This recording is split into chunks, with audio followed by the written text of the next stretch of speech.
എന്റെ കഴിഞ്ഞ മെസ്സേജിൽ ഞാൻ പറഞ്ഞു, ഇനി അങ്ങോട്ടുള്ള കാലഘട്ടത്ത് ഇപ്പോ നശിച്ച് നെഗറ്റീവായി നിൽക്കുന്ന നമ്മുടെയൊക്കെ ആരാധനാ കേന്ദ്രങ്ങൾ, എല്ലാ മതത്തിന്റെയും, ഇതെല്ലാം ദൈവം പോസിറ്റീവാക്കി മാറ്റിയിരിക്കും. അതിന് ആ ആരാധനാ കേന്ദ്രങ്ങളെല്ലാം ശരിക്കും പറഞ്ഞാൽ സത്യയുഗത്തിൽ പോസിറ്റീവായിരിക്കും. അവിടെ ഇപ്പോൾ കാണുന്നത് പോലുള്ള ബിസിനസ് രീതിയിലുള്ളതോ ഈ ആഘോഷിച്ച് അറമ്പാദിക്കുന്ന ഈ പരിപാടികൾ, ഇതൊന്നും സത്യയുഗത്തിൽ നമ്മുടെ ആരാധനാ കേന്ദ്രങ്ങളിൽ നടക്കൂല. ദൈവം അതെല്ലാം മാറ്റിയിരിക്കും. ഇപ്പൊ ചില നെഗറ്റീവ് ആസുരിക ശക്തികളാണ് ഈ ആരാധനാ കേന്ദ്രങ്ങളെയൊക്കെ ഈ രീതിയിൽ ആക്കിക്കൊണ്ട് നയിച്ചുകൊണ്ട് പോകുന്നത്. അപ്പോൾ ചിലർ എന്നോട് സംശയം ചോദിച്ചത്, ഈ ക്രിസ്ത്യൻ പള്ളികളിലും ഇതേപോലെ ഒരുപാട് പ്രതിമകളും കാര്യങ്ങളൊക്കെ ഉണ്ടല്ലോ, അപ്പൊ ആ പള്ളികളും ദൈവം എങ്ങനെ പോസിറ്റീവാക്കും, അതുമൊക്കെ പോസിറ്റീവാക്കി തരില്ലേ എന്ന് ചോദിക്കുന്നുണ്ട്. അപ്പൊ ഇതുമായിട്ട് ബന്ധപ്പെട്ടാണ് കുറച്ച് കാര്യങ്ങൾ ഞാൻ പറയുന്നത്. അതിനു മുമ്പ് ശരിക്കും പള്ളികൾ എങ്ങനെ വന്നു, എങ്ങനെ ഉണ്ടായി, അമ്പലങ്ങൾ എങ്ങനെ ഉണ്ടായി എന്നുള്ളതൊക്കെ എന്റെ മുൻ മെസ്സേജിൽ ഞാൻ പറഞ്ഞിട്ടുണ്ട്. വേണമെങ്കിൽ ഒന്നും കൂടെ ജസ്റ്റ് സൂചിപ്പിക്കാം. ദൈവത്തിന്റെ പഴയ നിയമപ്രകാരം മനുഷ്യരെല്ലാം അന്ന് ശിശുക്കളാണ്. കാര്യം അറിവില്ല, ജ്ഞാനമില്ല, ഭൂമിയിൽ ജനിക്കുന്നു, അവരവർക്ക് ബോധിച്ചതുപോലെ ജീവിച്ച് മുന്നോട്ട് പോകുന്നു. അപ്പം പ്രകൃതിയുടെ വ്യവസ്ഥകളെ കുറിച്ച് അറിഞ്ഞുകൂടാ, ഒന്നും അറിഞ്ഞുകൂടാ. വെറും ശിശുക്കളായി നിൽക്കുന്ന ആത്മീയ വളർച്ചയുള്ള ശിശുക്കളുടെ ലെവലിൽ നിൽക്കുന്ന ആൾക്കാരുള്ള സമയത്ത് അവരുടെ ആത്മാവിന് വളരാൻ വേണ്ടിയിട്ട്, അല്ലെങ്കിൽ അവരുടെ ആത്മാവിന് ജ്ഞാനം ലഭിക്കാനും മോക്ഷം ലഭിക്കാനും വേണ്ടിയിട്ട് ഓരോ ആൾക്കാർക്കും ഒരു ബോധം ഉള്ളിൽ വരണം. പക്ഷെ ദൈവം സൃഷ്ടിക്കുമ്പോൾ ഈ മറ്റ് ജീവജാലങ്ങളിൽ നിന്നെല്ലാം പഠിപ്പിച്ച് മനുഷ്യ സൃഷ്ടി ചെയ്യുമ്പോൾ തന്നെ എല്ലാവരുടെ മനസ്സിന്റെ ഉള്ളിൽ, എല്ലാവരുടെ ഉള്ളിലും ഒരു ബോധം, അതായത് ദൈവത്തിന്റെ ഒരു മനസ്സിന്റെ ഒരു അംശം, അതാണ് ദൈവത്തിന്റെ ചൈതന്യം എന്ന് പറയുന്നത്. ഞാൻ പറയുന്നത് ഇത് വെച്ചാണ് സകലമായ മനുഷ്യരെ ജനിപ്പിച്ചിരിക്കുന്നത്. ആ ചൈതന്യം എല്ലാവരിലും ഒരു നിശ്ചിത അളവിലെ ജനിപ്പിച്ചിട്ടുള്ളൂ. ഇനി ഇത് ഭൂമിയിൽ വന്നിട്ട് വേണം ഈ അളവ് കൂടി ഈ അളവ് കൂടുന്നതനുസരിച്ച് ഇവന് ബോധം കൂടും, ഇവന്റെ ജ്ഞാനം വർദ്ധിക്കും. ഇങ്ങനെ വർദ്ധിച്ച് പല ജന്മങ്ങളിലൂടെയാണ് ശരിക്കും പൂർണ്ണ ബോധത്താൽ ഒരു വ്യക്തി എത്തുന്നതും അവന്റെ ആത്മാവും ഈ ദൈവത്തിന്റെ ചൈതന്യവും ഒരേ മനസ്സാകും. അതായത് ദൈവത്തിന്റെ ചൈതന്യം, പ്രപഞ്ചത്തിന്റെ ഇഷ്ടം എന്താണ്, ശരികൾ എന്താണ്, ധർമ്മം എന്താണ്, ഇത് അതേപോലെ ഇതാണ് ശരി എന്ന ലെവലിൽ ഇവന്റെ ആത്മാവും എത്തുമ്പോൾ ഒരേ മനപ്പെട്ട് വരുമ്പോഴാണ് ഈ മോക്ഷം, അല്ലെങ്കിൽ ആ ദൈവത്തിലോട്ട്, ആ പ്രപഞ്ചത്തിലോട്ട് ഇവന്റെ ആത്മാവ്, അല്ലെങ്കിൽ ഈ മനസ്സ്, ഇവന്റെ ആത്മാവ് എന്നുള്ളത് ഇവന്റെ മനസ്സാണല്ലോ, ഉപബോധ മനസ്സ്. ഇതും ആ ദൈവത്തിന്റെ ചൈതന്യമാകുന്ന ആ ജനിച്ചപ്പോൾ കിട്ടിയ ആ മനസ്സും ഒന്നായി മോക്ഷം എന്ന രീതിയിലേക്ക് എത്തും. ഇതാണ് ശരിക്കും പറഞ്ഞാൽ വേണ്ടത്.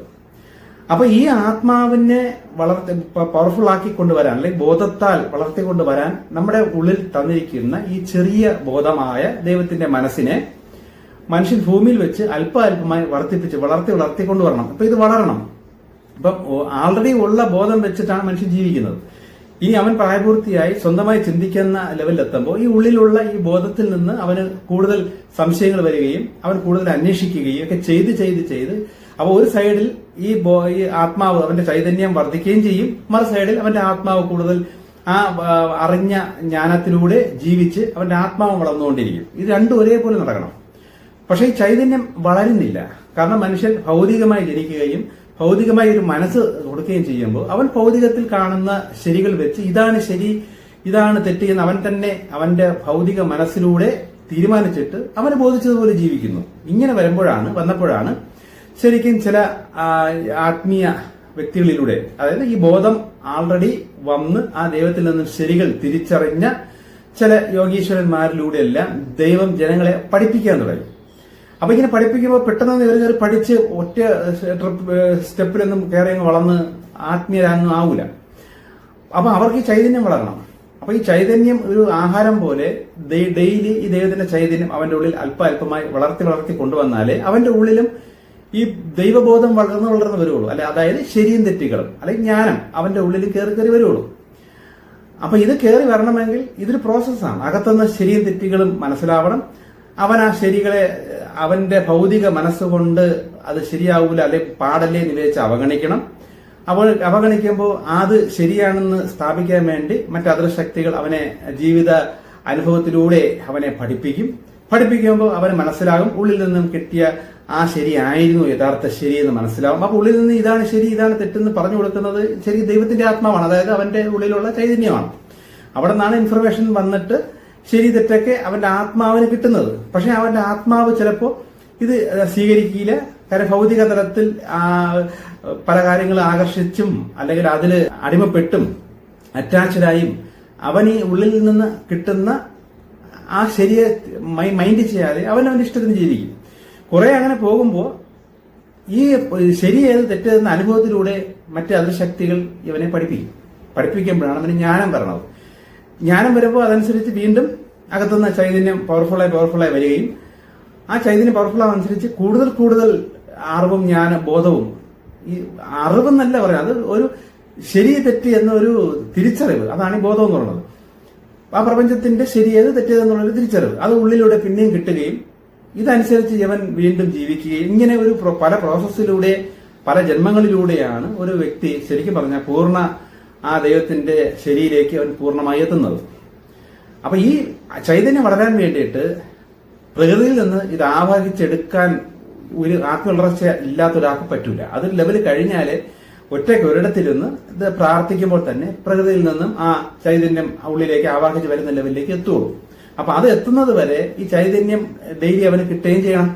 അതിനു വേണ്ടിയിട്ടാണ് പണ്ടുള്ള യോഗീശ്വരന്മാരിലൂടെ ചൈതന്യത്തെ നേരിട്ട് ആവാഹിക്കാൻ കഴിവുള്ള ചില ദൈവിക പുരുഷന്മാരിലൂടെ ആവാഹിച്ചെടുത്ത ചൈതന്യത്തെ ചില കല്ലിലോ നശിച്ചു പോകാത്ത ലോഹത്തിലോ അതിനെ ആവാഹിച്ച് വെച്ചിട്ട് ഒരു സ്ഥലത്ത് അതിവിശുദ്ധമായ ഒരു സ്ഥലത്ത് പ്രതിഷ്ഠ വെച്ച് അവിടെ വന്ന് തൊഴുകയും പ്രാർത്ഥിക്കുകയും ചെയ്യുന്നവർക്ക്, അതായത് ശബ്ദവും വെളിച്ചവും കൊണ്ട് അതിനെ പവർഫുൾ ആക്കുകയും അവിടെ വന്ന് പ്രാർത്ഥിക്കുകയും ചെയ്യുന്നവർക്ക് ഈ കല്ലിലൂടെ അല്ലെങ്കിൽ ഈ ലോഹത്തിലൂടെ ഉള്ള ചൈതന്യത്തിന്റെ ഒരു പകർച്ച ശിശുക്കളായി നിൽക്കുന്ന അവരുടെ ഉള്ളിൽ കിട്ടുകയും ഈ പകർച്ച കിട്ടുമ്പോൾ അവനവന്റെ ഉള്ളിലുള്ള ചൈതന്യം കുറച്ച് വളരുകയും ചെയ്യും. ഇത് ഡെയിലി പോയി എടുക്കാമെങ്കിൽ അത്രയും അവന്റെ ചൈതന്യം വളർന്നുകൊണ്ടേയിരിക്കും. ഡെയിലി 2 നേരം പോയി ഒരാഹാരം പോലെ ഈ ചൈതന്യത്തെ ഉള്ളിലേക്ക് വരുത്തുമെങ്കിൽ ഇത് പ്രോസസ് തന്നെ നടക്കും. നമ്മൾ അവിടെ പോയി നിന്ന് ഭക്തിയോടെ നിന്നാൽ മതി, മനസ്സ് തുറന്നു നിന്നാൽ മതി, ഈ ചൈതന്യത്തിന്റെ പകർച്ച ആ ചുറ്റുപാട് നിൽക്കുന്ന സഹറിലേക്കും വരും. ഇതാണ് ഹൈന്ദവത്തിന്റെ അല്ലെങ്കിൽ ദൈവം പണ്ട് വെച്ചിരിക്കുന്ന ഒരു വ്യവസ്ഥ.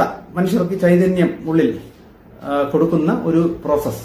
ഇതാണ് ദൈവം പണ്ടേ ഉണ്ടാക്കി വെച്ച പ്രോസസ് മനുഷ്യ സൃഷ്ടി. അപ്പൊ പരശുരാമനാണ് ശരിക്കും കേരളത്തിലെ ജനങ്ങൾക്ക് വേണ്ടി, ഈ ദേശത്തെ ആൾക്കാർക്ക് വേണ്ടിയിട്ട് ദൈവത്തിൽ നിന്ന് നേരിട്ട് ഈ ശക്തി ആവാഹിച്ച് കല്ലിൽ ആവാഹിച്ച് വെച്ചിട്ട് നൽകിയത് പരശുരാമനാണെന്ന് ദൈവം എന്നോട് പറഞ്ഞിട്ടുണ്ട്. പക്ഷെ ആ സമയത്തും നെഗറ്റീവ് ശക്തികൾ മനുഷ്യനെ ഭൗതിക മനസ്സിലൂടെ പ്രലോഭിപ്പിച്ച് തെറ്റായ രീതിയിലും തെറ്റായ അമ്പലങ്ങളും ഒക്കെ അന്നിവിടെ ഉണ്ടായിരുന്നു. അപ്പൊ ആ സമയത്താണ് പരശുരാമനിലൂടെ വീണ്ടും ഒരു അപ്ഡേഷൻ എന്ന രീതിയിൽ ദൈവം പോസിറ്റീവായിട്ടുള്ള ശക്തിയെ നേരിട്ട് പരശുരാമൻ ആവാഹിച്ച് ജനങ്ങൾക്കായി വീണ്ടും കൊടുത്തത്. ഇതാണ് ഇപ്പോൾ വീണ്ടും തെറ്റി തലതിരിഞ്ഞ് നെഗറ്റീവായി മാറിക്കഴിഞ്ഞത്. അപ്പൊ ദൈവം പോസിറ്റീവാക്കും എന്ന് പറയുന്ന മെയിൻ സംഗതിയെ പരശുരാമനിലൂടെ ദൈവത്തിൽ നിന്ന് നേരിട്ട് ആവാഹിച്ച്, അതായത് പ്രകൃതിയിൽ നിന്ന് നേരിട്ട് ആവാഹിച്ച് സ്ഥാപിച്ചു വെച്ചിരിക്കുന്ന ആ പ്രതിഷ്ഠ, അതിലുള്ള ചൈതന്യം വളരെ ചെറിയ അളവിലേ ഇപ്പോൾ ഉള്ളൂ. ബാക്കി 90% നെഗറ്റീവാണ് അവിടെ നിയന്ത്രിക്കുന്നത്. അപ്പൊ ഈ സ്ഥലങ്ങളാണ് ദൈവം ആദ്യം പോസിറ്റീവാക്കാൻ പോകുന്നത്. അതാണ് ദൈവത്തിന് വേണ്ടത്. ദൈവത്തിന്റെ ഒരു അവതാര പുരുഷൻ ചെയ്ത സാധനങ്ങളാണ്. അപ്പൊ അതൊരിക്കലും നശിപ്പിക്കാൻ ദൈവം സമ്മതിക്കില്ല, അത് പോസിറ്റീവാകും. ബാക്കി നമ്മുടെ ഈ കാണുന്ന മുക്കിനും മൂലയിലൊക്കെ കാണുന്ന കൊച്ചു കൊച്ചു സാധനങ്ങളെല്ലാം കച്ചവടത്തിന് വേണ്ടിയിട്ട് എന്തൊക്കെ കാട്ടിക്കൂട്ടി ഏതൊക്കെ പ്രതിമ വിഗ്രഹങ്ങൾ കൊണ്ടുവച്ച് ഏതൊക്കെ ശക്തികൾ വന്നിരിക്കുന്ന സ്ഥലങ്ങളാണ്. അതൊന്നും സൃഷ്ടാവാൻ ദൈവത്തിന് പോസിറ്റീവ് ആക്കേണ്ട ആവശ്യം വരുന്നില്ല. അവിടേക്കുള്ള നെഗറ്റീവ്സിനെ എല്ലാം നശിപ്പിച്ച് കളയും. അപ്പൊ അത് വെറുതെ ഒരു ഷോ സ്ഥലമായിട്ട് അങ്ങനെ ഇരിക്കുന്നേ ഉള്ളൂ. പക്ഷെ ദൈവത്താൽ നിയോഗിക്കപ്പെട്ട പരശുരാമനിലൂടെ സ്ഥാപിക്കപ്പെട്ട സ്ഥലമാന സ്ഥലങ്ങളും ദൈവം പോസിറ്റീവ് ആക്കിയിരിക്കും. ആ ചൈതന്യത്തിന്റെ പകർച്ചയിൽ നിന്നും പകർന്നു വെച്ച ഏതെങ്കിലും അമ്പലങ്ങളൊക്കെ ഉണ്ടെങ്കിൽ അവിടെയൊക്കെ ദൈവം പോസിറ്റീവ് ആക്കും.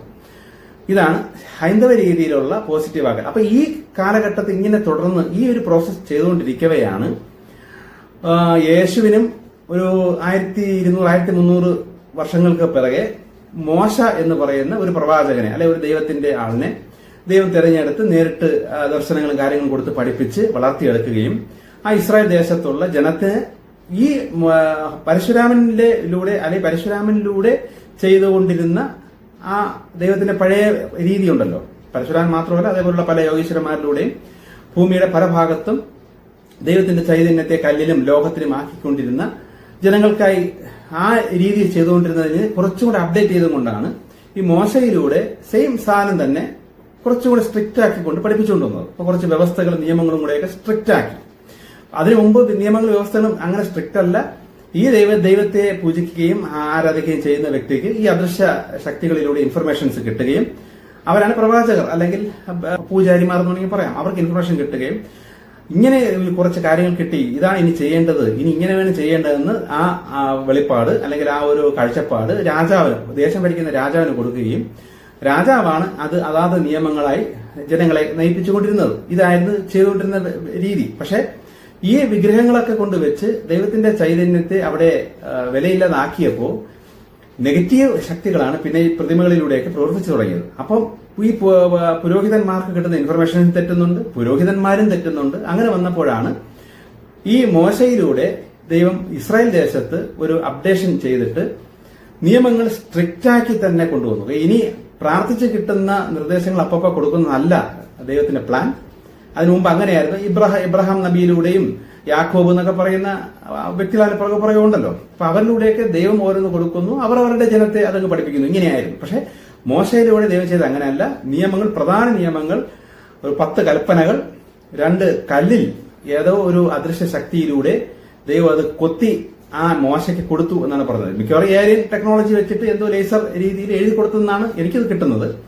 അങ്ങനെ എഴുതി കൊടുത്ത കല്ലുകളെയാണ്, നശിച്ചു പോകാത്ത കല്ലോ ലോഹമോ ആണല്ലോ ദൈവത്തിന്റെ ചൈതന്യത്തെ ആവാഹിച്ച് അതിനു മുമ്പ് ദൈവം ഈ അമ്പലങ്ങളിലൊക്കെ പ്രതിഷ്ഠിക്കാൻ വെച്ചിരിക്കുന്നത്. ആ രീതി, ഇതേ രീതി തന്നെയാണ് ഈ മോശയിലൂടെ ഈ കല്ലിൽ നിയമങ്ങൾ കൂടെ എഴുതി അങ്ങ് വെച്ചു. ഇനി ഈ നിയമങ്ങളിൽ ഓരോരുത്തർക്കും എനിക്ക് ഇങ്ങനെ കിട്ടി, എനിക്ക് അങ്ങനെ കിട്ടിയെന്നും പറഞ്ഞ് പുരോഹിതന്മാർ മനുഷ്യരെ അങ്ങനെ ജനങ്ങളെ പഠിപ്പിക്കേണ്ട, തെറ്റിപ്പോകാൻ സാധ്യതയുണ്ട്. അതുകൊണ്ട് എഴുതി വെക്കുക. ആരാധിക്കുന്ന, പ്രാർത്ഥിക്കാൻ വരുന്ന സകല ജനത്തിനും ഇനി ഇതായിരിക്കും നിയമം എന്ന രീതിയിൽ എഴുതി വെച്ചു. അത് 10 പ്രധാന കൽപ്പനകളും അതുമായിട്ട് ബന്ധപ്പെട്ട് ഒരു 500-600ഓളം ഉപകൽപ്പനകളും ആ മോശയിലൂടെ ദൈവം ജനങ്ങൾക്ക് പകർത്തിക്കൊടുത്തു. ഇതാണ് ക്രിസ്ത്യൻസിന്റെ പഴയ നിയമത്തിലുള്ള നിയമങ്ങൾ, യേശുവിന് മുമ്പുള്ള നിയമങ്ങൾ. ഇത് തന്നെയാണ് മുസ്ലിംസ് ഇപ്പോഴും അവരുടെ ഗ്രന്ഥമായ തൗറത്തില് അവരാരാധിച്ചുകൊണ്ടിരിക്കുന്നത്, അല്ലെങ്കിൽ അവരത് പഠിച്ച് പാലിച്ചുകൊണ്ടിരിക്കുന്നത്. അപ്പൊ അങ്ങനെ കൊടുത്തപ്പോ ഈ മോശയിലൂടെ പിന്നെയും പുരോഹിത വർഗങ്ങൾ വന്ന് അവരും തലതിരിഞ്ഞ് തെറ്റി. അവിടെയും ബൈബിളിൽ തന്നെ വ്യക്തം എഴുതിയിട്ടുണ്ട്. ഈ സമാഗമ കൂടാരം എന്ന് പറയുന്ന ആ ഒരു സ്ഥലത്താണ് ശരിക്കും അന്ന് ബിൽഡിംഗ് ഒന്നുമില്ല. അവിടെയാണ് ഈ അമ്പലം പോലെ ഈ കല്ലുകളെ വെച്ച് ആരാധിച്ചുകൊണ്ടിരുന്നത്. ആരാധന എന്ന് പറയുന്നത് ദൈവത്തോടാണ് ആരാധിക്കുന്നത്. പക്ഷെ ഈ നിയമങ്ങൾ കൊത്തിയ കല്ലും അവിടെ കാണും. ആ കല്ലിരിക്കുന്നിടത്ത് ദൈവത്തിന്റെ ഒരു ദൂതൻ വരികയും അല്ലെങ്കിൽ ഒരു ചൈതന്യം വരികയും ഈ പുരോഹിതനുമായി സംസാരിക്കുകയും ഇൻഫർമേഷൻസ് കൈമാറുകയും ചെയ്യും. ഇതായിരുന്നു രീതി. അവിടെയെല്ലാം തെറ്റി, പുരോഹിതനും തെറ്റി, ജനങ്ങളും തെറ്റിയപ്പോഴാണ് ശരിക്കും അതിൽ ഒരു 1300-1500 വർഷത്തിനകത്ത് യേശു വരികയും യേശുവിലൂടെ ദൈവം വീണ്ടും ഒരു അപ്ഡേഷൻ കൊണ്ടുവരികയും ചെയ്തത്. അതാണ് ശരിക്കും പറഞ്ഞാൽ ഇനി നിങ്ങൾ ഇങ്ങനെയുള്ള സ്ഥലങ്ങളിൽ പോയി അവിടെ നിന്ന് ചൈതന്യം എടുക്കുന്ന പരിപാടി അല്ല ഇനി വേണ്ടത്. ഇനി അങ്ങനെ ഇല്ല. ഇനി പുരോഹിതൻ മീഡിയമായി നിൽക്കുന്നു, അവൻ പൂജയും പരിപാടികളും അവിടെ ചെയ്യുന്നു, ദീപാരാധനകളും അങ്ങനെയുള്ള കാര്യങ്ങളെല്ലാം ചെയ്യുന്നു. ഇതൊക്കെ ബൈബിളിൽ വ്യക്തം എഴുതിയിട്ടുണ്ട്. ആ കല്ലിന് എങ്ങനെയൊക്കെ പ്രാർത്ഥിക്കണം, എങ്ങനെയൊക്കെ പൂജിക്കണം, പുകയ്ക്കണം, എത്ര വിളക്ക് കത്തിക്കണം, ഇങ്ങനെയുള്ള നിയമങ്ങളെല്ലാം അവിടെ എഴുതി വെച്ചിട്ടുണ്ട്. ഇതൊക്കെ ദൈവം അതിനു മുമ്പ് ഭൂമിയിൽ ഉണ്ടാക്കിയിരുന്ന ആ രീതിയുടെ ഒരു അപ്ഡേറ്റ് ചെയ്ത സാധനം തന്നെയാണ് മോശയിലൂടെയും ചെയ്തത്. വ്യത്യാസമൊന്നുമില്ല. അത് തന്നെയാണ് ഇപ്പോഴും അമ്പലങ്ങളിലൊക്കെ ഇപ്പോഴും നടന്നുകൊണ്ടിരിക്കുന്നത്. സെയിം സാധനം തന്നെ. പക്ഷെ അങ്ങനെ അപ്ഡേറ്റ് ചെയ്തതിന് ശേഷം വീണ്ടും തെറ്റിപ്പോയത് കൊണ്ടാണ് യേശുവിലൂടെ ഇനി ആ സാധനങ്ങളൊന്നും ഇനി അങ്ങോട്ട് വർക്കിംഗ് അല്ല. ദൈവം രീതി പുതിയതാക്കി അവരവർ എവിടെ ഇരുന്ന് പ്രാർത്ഥിക്കുന്നു അവിടെ തന്നെ ഈ ചൈതന്യം നേരിട്ട് നിങ്ങളുടെ ഉള്ളിലേക്ക് പ്രവേശിക്കും. പക്ഷെ ഇത് പണ്ട് പ്രവേശിക്കുമോ എന്ന് വെച്ച് കഴിഞ്ഞാൽ ഈ ഒരു അറിവോ ദൈവത്തെക്കുറിച്ചൊന്നും അറിയാത്തൊരു വ്യക്തിയിലേക്ക് അങ്ങനെ ഒരു വകുപ്പ് നടക്കൂലായിരുന്നു. കുറച്ച് ശിശുത്വത്തിൽ നിന്നും കുറച്ച് വളർന്ന് കുറച്ചെങ്കിലും ഒരു ജ്ഞാനമൊക്കെ വന്ന ഒരു വ്യക്തിക്ക് ഇത് നടക്കുള്ളായിരുന്നു. അപ്പൊ അതുവരെയാണ് ഈ മീഡിയം വെച്ചും കൊണ്ടുള്ള ചൈതന്യം കൊടുത്തുകൊണ്ടിരുന്നത്. പിന്നീട് യേശുവിലൂടെ വന്നിട്ട് ദൈവത്തെക്കുറിച്ചൊക്കെ പഠിപ്പിക്കുകയും യേശു എന്ന കുരുതിയിൽ നിങ്ങൾ വിശ്വസിച്ചാൽ, അപ്പൊ അതിന് മുമ്പേ ദൈവം കുരുതി വെച്ചിട്ടുണ്ട്. എന്റെ കുരുതിയുടെ മെസ്സേജൊക്കെ കേട്ട് നോക്കിയാൽ മനസ്സിലാവും. കുരുതിയുടെ ഡീറ്റെയിൽസ് ഞാൻ നേരത്തെ പറഞ്ഞിട്ടുണ്ട്. ആ കുരുതിയൊക്കെ ദൈവം ഒഴിവാക്കിയിട്ട് യേശു എന്ന ഒരു വ്യക്തിയിലൂടെ ഒരൊറ്റ കുരുതി അങ്ങ് ചെയ്തിട്ട് ആരെ കുരുതിയിൽ വിശ്വസിക്കുന്നു അവൻ ഈ ചൈതന്യം ഇനി നേരിട്ട് കിട്ടും എന്ന ഒരു നിയമം കൊണ്ടുവന്നു. നേരത്തെ കിട്ടിക്കൊണ്ടിരുന്നത് ഈ മീഡിയം വഴിയാണ് ഈ ചൈതന്യം കിട്ടിക്കൊണ്ടിരുന്നത്. പക്ഷെ ഇനി അങ്ങനെയല്ല. ഈ കുരുതിയിൽ വിശ്വസിച്ച് നമ്മുടെ പാപങ്ങളും അല്ലെങ്കിൽ നമ്മുടെ കർമ്മങ്ങളെല്ലാം, ദോഷങ്ങളെല്ലാം ഇളവ് ലഭിക്കുന്ന ഒരു വ്യക്തിക്ക് പ്രകൃതിയിൽ നിന്ന് തന്നെ ഈ ചൈതന്യം ശക്തമായ രീതിയിൽ അവന്റെ ഉള്ളിലേക്ക് വരും. അങ്ങനെ അവൻ പവർഫുൾ ആവും. ഈ ഉള്ളിലേക്ക് വരുന്ന ചൈതന്യത്തെ തന്നെയാണ് പരിശുദ്ധാത്മാവ് എന്ന് പറയുന്നത്. ഇത് യേശുവിലൂടെ മാത്രമല്ല, അതിന് മുമ്പും ഈ പരിശുദ്ധാത്മാവ് തന്നെയാണ് ഈ കല്ലുകളിൽ ഉണ്ടായിരുന്നത്. പിന്നീട് അത് മാറി ഏതൊക്കെ നെഗറ്റീവ് ശക്തികളുടെ ശക്തി കേന്ദ്രമായി മാറിയതാണ്. അതിനു മുമ്പ് ഉണ്ടായിരുന്നത് ഈ പരിശുദ്ധമായ ആത്മാവ് തന്നെയാണ്. ഇത് നമ്മുടെ ഉള്ളിൽ ജനിക്കുമ്പോഴേ ദൈവം ഒരു അല്പം വെച്ചിട്ടുണ്ട്. അത് വളർത്തിക്കൊണ്ട് വരേണ്ടതാണ് നമ്മൾ ചെയ്യേണ്ടത്. ഇത് ഒരു മീഡിയം വെച്ചാണ് വളർത്തിക്കൊണ്ടിരുന്നത്. പക്ഷേ യേശുവിലൂടെ ഒരു നിയമം മാറ്റി ഇനി മീഡിയം വെച്ച് വളർത്തണ്ട. കാരണം എന്താണ്? മീഡിയം കംപ്ലീറ്റും തലയിരിഞ്ഞു പോകുന്നത് കൊണ്ട് ഇനി മീഡിയം ഇല്ല. അവരവർ എവിടെ ഇരുന്ന് പ്രാർത്ഥിക്കുന്നു അവിടെ നേരിട്ട് ആ ചൈതന്യം ദൈവം നിങ്ങൾക്ക് തരും, അല്ലെങ്കിൽ പ്രകൃതിയിൽ നിന്ന് അത് കിട്ടും. പക്ഷെ പണ്ടുള്ള ഋഷിവര്യന്മാരൊക്കെ കാട്ടിലും ഗുഹയിലൊക്കെ പോയിരുന്ന് ഈ സത്യം മനസ്സിലാക്കിയിട്ട് നേരിട്ട് ചൈതന്യം എടുക്കുമായിരുന്നു. അവർ അമ്പലത്തിലൊക്കെ പോയാൽ പോലും ഈ അമ്പലത്തില് വിഗ്രഹങ്ങളിൽ അല്ലെങ്കിൽ അവിടെ ഇരിക്കുന്ന കല്ലിൽ നിന്നും അല്പം അല്പം എടുക്കുന്നതിനെ കാട്ടിലും അവർ ഏറ്റവും കൂടുതൽ എടുക്കുന്നത് ഒറ്റയ്ക്കിരുന്നും കൊണ്ട് പ്രകൃതിയായിട്ട് ഇഴുകി ചേർന്ന് ചൈതന്യം ശക്തമായ രീതിയിൽ ആവാഹിക്കുകയാണ് അവർ ചെയ്തുകൊണ്ടിരുന്നത്. ഇതേ സാധനം തന്നെയാണ് ഈ കുരുതിയിൽ വിശ്വസിച്ച് നമ്മുടെ നെഗറ്റിവിറ്റി എല്ലാം ഒറ്റയടിക്ക് മാറ്റിക്കെട്ടിയാൽ ഈ പോസിറ്റീവായിട്ടുള്ള ഈ ചൈതന്യം നമ്മളിലേക്ക് ശക്തമായ രീതിയിൽ വരും എന്ന് പറയുന്നത്. ഈ ചൈതന്യം നമ്മുടെ ഉള്ളിൽ വന്നാൽ എന്ത് സംഭവിക്കും എന്നുള്ളത് ബൈബിളിൽ തന്നെ എഴുതി വെച്ചിട്ടുണ്ട്. സത്യത്തിനും നീതിക്കും വഴി നടത്തും. അതായത് ധർമ്മബോധം വരുത്തും. നമ്മളെ ശരിയും തെറ്റും നമ്മുടെ ഉള്ളിൽ നിന്ന് പറഞ്ഞു തരും. ഇത് തന്നെയാണ് പണ്ടും ചെയ്തുകൊണ്ടിരുന്നത്.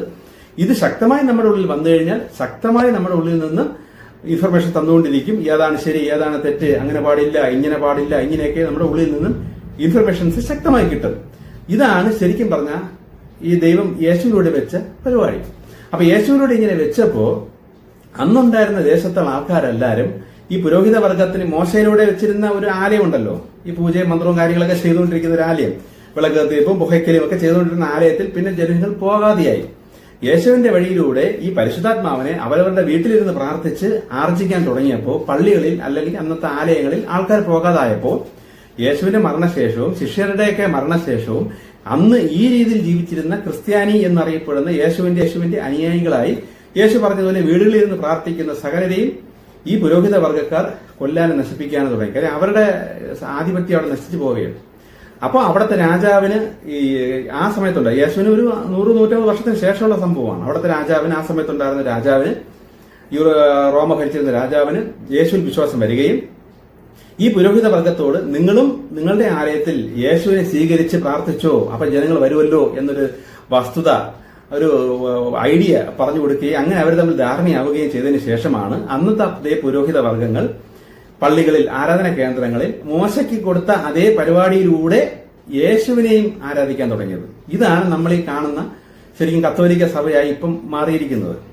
അപ്പൊ അങ്ങനെ വന്ന കത്തോലിക്ക സഭയെ ഇപ്പോഴും ഈ ആൾക്കാരെ ഞങ്ങളും യേശുവിനെ സ്വീകരിച്ചു കഴിഞ്ഞു എന്ന രീതിയിൽ ജനങ്ങളെ അറിയിച്ചപ്പോൾ ജനങ്ങളെല്ലാം വീണ്ടും പള്ളികളിൽ പോകാൻ തുടങ്ങി. അപ്പൊ അവര് ആലയത്തിൽ പോകാൻ മടിച്ചിരിക്കുകയായിരുന്നു. യേശുവിന്റെ ശിഷ്യര് യേശു ഇങ്ങനെ പഠിപ്പിക്കുന്നു, ഇങ്ങനെ ചില അനുഭവങ്ങൾ നമുക്ക് ദൈവത്തിന്റെ ചൈതന്യം നമ്മൾ അനുഭവപ്പെടുന്നുണ്ട്, അപ്പൊ ഇനി അത് പള്ളിയിൽ പോകണ്ടല്ലോ എന്ന് വിചാരിച്ചിരുന്നവർ പള്ളികളിലും യേശുവിനെ സ്വീകരിച്ചിട്ടുണ്ട് എന്ന് മനസ്സിലായപ്പോൾ ജനങ്ങൾ വീണ്ടും പോകാൻ തുടങ്ങി. കാരണം അവരുടെ വരുമാന മാർഗം ഈ ജനങ്ങളുടെ ദശാംശത്തിൽ നിന്നാണ് ഈ പുരോഹിത വർഗം സുഖിച്ച് ജീവിച്ചുകൊണ്ടിരിക്കുന്നത്.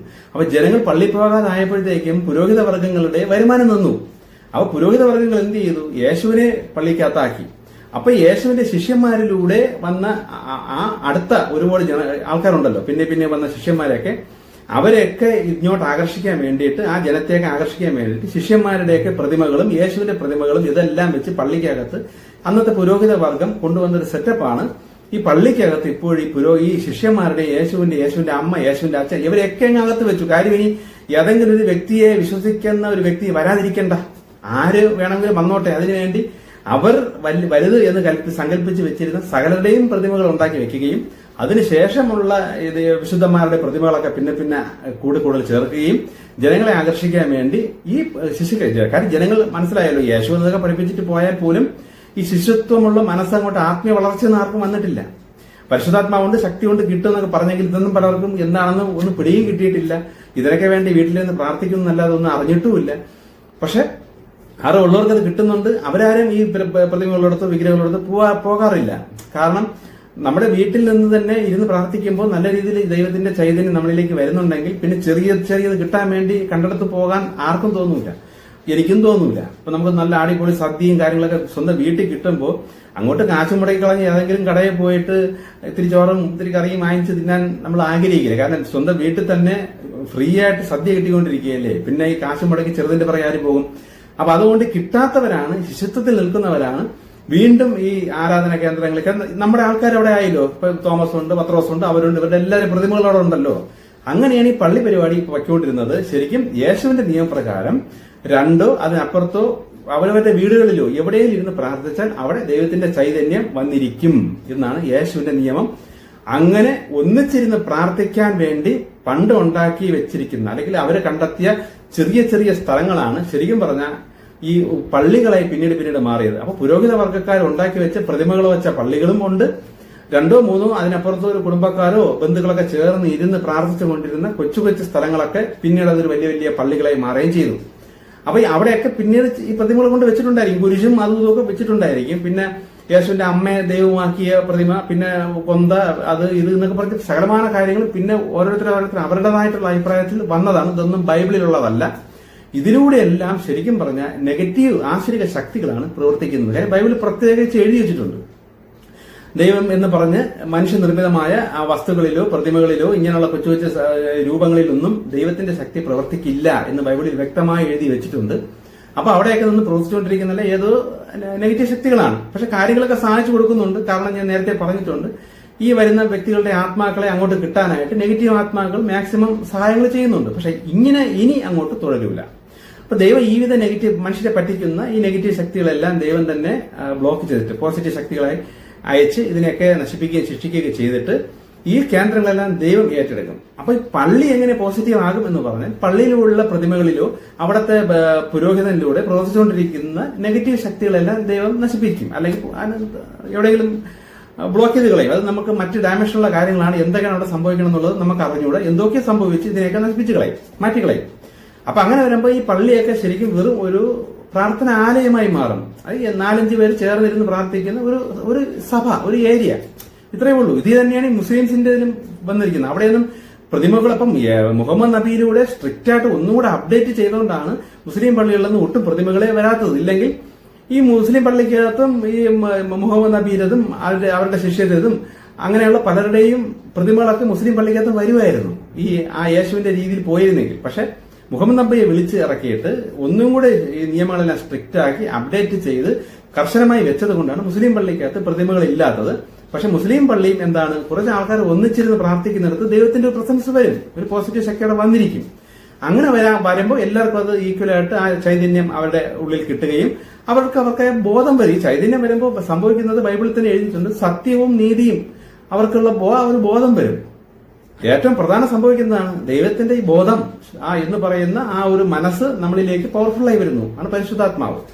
ഇതിന് ഒന്നിച്ചിരുന്ന് ഒരുമനപ്പെട്ട് ഒരേ മനസ്സുകൊണ്ട് ഇരുന്ന് പ്രാർത്ഥിക്കുമ്പോഴാണ് അവിടെ ആ ശക്തമായ ശക്തി വരുന്നത്. ഇതാണ് പള്ളിയിലെ നിയമം. അമ്പലത്തിലെ നിയമം അതല്ല. ശരിക്കും ദൈവത്തിന്റെ ചൈതന്യം അവിടെ പ്രതിഷ്ഠിച്ചിരിക്കുന്ന ആ ഒരു കല്ലിന്മേൽ ഉണ്ട്, ഇല്ലെന്നല്ല. അവിടെ നിന്ന് അത് അല്പമായി അവിടെ ഇരിക്കുന്ന ആൾക്കാരിലേക്ക് ആ കല്ലിൽ നിന്നാണ് വരുന്നത്. ശബ്ദവും വെളിച്ചവും കൊടുത്ത് ബൂസ്റ്റ് ചെയ്യുമ്പോൾ ആ കല്ലിൽ നിന്നാണ് അത് വരുന്നത്. ഇതേ സംഗതി തന്നെയാണ് യഹൂദന്മാരുടെ ഇപ്പോഴും അതേ ആചാരത്തിലാണ് അവരുടെ വിശ്വാസം. അവർ യേശുവിനെ വിശ്വസിച്ചിട്ടില്ല, മുഹമ്മദ് നബീനെ വിശ്വസിച്ചിട്ടില്ല. അവർ അന്ന് മോശയ്ക്ക് കൊടുത്ത അതിൽ തന്നെയാണ് അവരിപ്പോഴും ഉറച്ചു വിശ്വസിച്ചുകൊണ്ടിരിക്കുന്നത്. ഈ അപ്ഡേഷൻ ഒന്നും അവർ മാനിച്ചിട്ടില്ല. അതുകൊണ്ട് അവർക്ക് ആ വഴി തന്നെ കാര്യങ്ങൾ നടന്നു പോകും.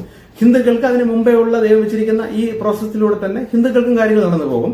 പക്ഷെ വളർന്നു വരുന്നവര് അവര് ഇതെല്ലാം സത്യങ്ങൾ തിരിച്ചറിയുന്നവർക്ക് പിന്നെ ഈ അമ്പലത്തിലെ ചൈതന്യത്തിലൂടെയൊന്നും അവർക്ക് പകർച്ച വരൂല. ആ ആത്മീയ വളർച്ച വരുന്നവർക്ക് പിന്നെ ഒറ്റയ്ക്ക് എവിടെയെങ്കിലും സ്വസ്ഥമായിട്ട് ഏകാന്തമായി ഇരുന്ന് ധ്യാനത്തിലൂടെ പ്രകൃതിയിൽ നിന്നും നേരിട്ട് ചൈതന്യം അവർക്ക് കിട്ടുകയുള്ളൂ. കാര്യം ചെറിയ ചെറിയ സാധനം അവർക്ക് പോരാ. അവർ ആത്മീയമായി വളർന്നത് കൊണ്ട് അവർക്ക് ഇനി വലിയ ലെവലിൽ വേണം ആ ചൈതന്യത്തെ അവർക്ക് കിട്ടേണ്ടത്. ഇതേ പ്രോസസ് തന്നെയാണ് മുസ്ലിംസിന്റെ ആയിരുന്നാലും ക്രിസ്ത്യൻസ് ആയിരുന്നാലും എല്ലാവരും കൂടെ ഒന്നിച്ചിരുന്ന് പ്രാർത്ഥിക്കുന്നിടത്ത് ഈ ചൈതന്യം ശക്തമായി വരികയും അവരവരത് അനുഭവിക്കുകയും ചെയ്യും. അതുകൊണ്ടാണ് ഇങ്ങനെയുള്ള ധ്യാന കേന്ദ്രങ്ങളിലേക്ക് എല്ലാവരും ഇരുന്ന് പ്രാർത്ഥിക്കുമ്പോൾ അസുഖം മാറുന്നു, അത് മാറുന്നു എന്നൊക്കെ പറയുന്നതിന്റെ കാരണം ആ പ്രസൻസ് അവിടെ വരുന്നു. ആ ചൈതന്യം അവിടെ ശക്തമായി വരുമ്പോൾ അവരവരുടെ ഉള്ളിൽ അത് പവർഫുള്ളായിട്ട് കയറുമ്പോൾ ചില വ്യത്യാസങ്ങളാണ്. പക്ഷെ എന്ത് പറ്റുമെന്ന് വെച്ചാൽ ഈ പ്രാർത്ഥിച്ചതിന് ശേഷം എല്ലാം കഴിഞ്ഞ് വീടുകളിലൊക്കെ പോകുമ്പോൾ ഇവരെല്ലാം പഴയപടിയാവുകയും പ്രകൃതി വ്യവസ്ഥകളൊക്കെ തെറ്റി ജീവിക്കുകയും ചെയ്യുമ്പോൾ ഈ വന്ന ചൈതന്യം പിന്നെയും അവിടെ നശിച്ചു പോവുക, അല്ലെങ്കിൽ അത് ഊർന്നു പോവുകയും വീണ്ടും നെഗറ്റിവിറ്റി കയറി പഴയതുപോലെ ആവുകയും ചെയ്യുന്നത് കൊണ്ടാണ് ഈ പ്രാർത്ഥിക്കുമ്പോൾ മാത്രം, അല്ലെങ്കിൽ ഇങ്ങനെയുള്ള സ്ഥലങ്ങളിൽ മാത്രം ചില അത്ഭുതം നടക്കുന്നു, വീട്ടിൽ വരുമ്പോൾ അതെല്ലാം പിന്നെയും പോകുന്നു എന്ന് പറയുന്നത്. ഇപ്പൊ മനസ്സിലായല്ലോ പള്ളി എങ്ങനെ പോസിറ്റീവ് ആകുന്നത്. പള്ളി എന്ന് പറഞ്ഞാൽ ശരിക്കും പോസിറ്റീവും അല്ല നെഗറ്റീവും അല്ല. ഒന്നിച്ചിരുന്ന് പ്രാർത്ഥിക്കുമ്പോൾ അവിടെ ഒരു പോസിറ്റീവ് അന്തരീക്ഷം വരികയും അങ്ങനെ ആ ചൈതന്യം നമ്മളിലേക്ക് ആ പ്രകൃതിയിൽ നിന്ന് ആവാഹിച്ച് കിട്ടുകയും ചെയ്യും. അതിനുവേണ്ടിയുള്ള ഒരു കേന്ദ്രം മാത്രമേ ഉള്ളൂ പള്ളി. പക്ഷെ അവിടെയെല്ലാം പ്രതിമകളും വേണ്ടാത്ത വ്യക്തികൾ പുരോഹിതന്മാരായി തലതിരിഞ്ഞ അല്ലെങ്കിൽ നെഗറ്റീവായിട്ടുള്ള ആൾക്കാർ ഭരിക്കാൻ തുടങ്ങിയത് കൊണ്ട് ഈ കേന്ദ്രങ്ങളെല്ലാം ഇപ്പോൾ നെഗറ്റീവാണെന്നേ ഉള്ളൂ. ഈ നെഗറ്റീവിനെല്ലാം പൂട്ടിക്കഴിഞ്ഞാൽ ഈ കേന്ദ്രങ്ങളെല്ലാം ഒരു സാധാ ഒരു ബിൽഡിംഗ് ആയി മാറും. അവിടെ പോസിറ്റീവ് ഇല്ല, നെഗറ്റീവ് ഇല്ല. ആരെങ്കിലും ഇരുന്ന് പ്രാർത്ഥിച്ചാൽ ആ പ്രാർത്ഥിക്കുന്ന സമയത്ത് അവിടെ പോസിറ്റീവ് ആകും, അത്രേ ഉള്ളൂ. പക്ഷെ അമ്പലം അങ്ങനെയല്ല. ആരും ഉണ്ടെങ്കിലും ശരി ഇല്ലെങ്കിലും ശരി അമ്പലത്തിന്റെ ആ പ്രതിഷ്ഠയിൽ പോസിറ്റീവ് എനർജി അപ്പോഴും അവിടെ ഉണ്ട്, അതവിടെ നിലനിന്നിരിക്കും. അത് ശിശുക്കളായി നിൽക്കുന്നവർക്ക് അതിൽ നിന്ന് അല്പാൽപമായിട്ട് പ്രാർത്ഥിക്കുന്ന സമയത്ത് അവരിലേക്ക് ഊറി കയറുകയും ചെയ്യും. ഇതാണ് രീതി. ഓക്കെ, സംശയങ്ങളൊക്കെ ഉണ്ടെങ്കിൽ കമന്റ് ചെയ്യുക. കുറച്ചുകൂടെ ഡീറ്റെയിൽ ആയിട്ട് വേണമെങ്കിലും ഞാൻ അടുത്തതിൽ പറഞ്ഞുതരാം.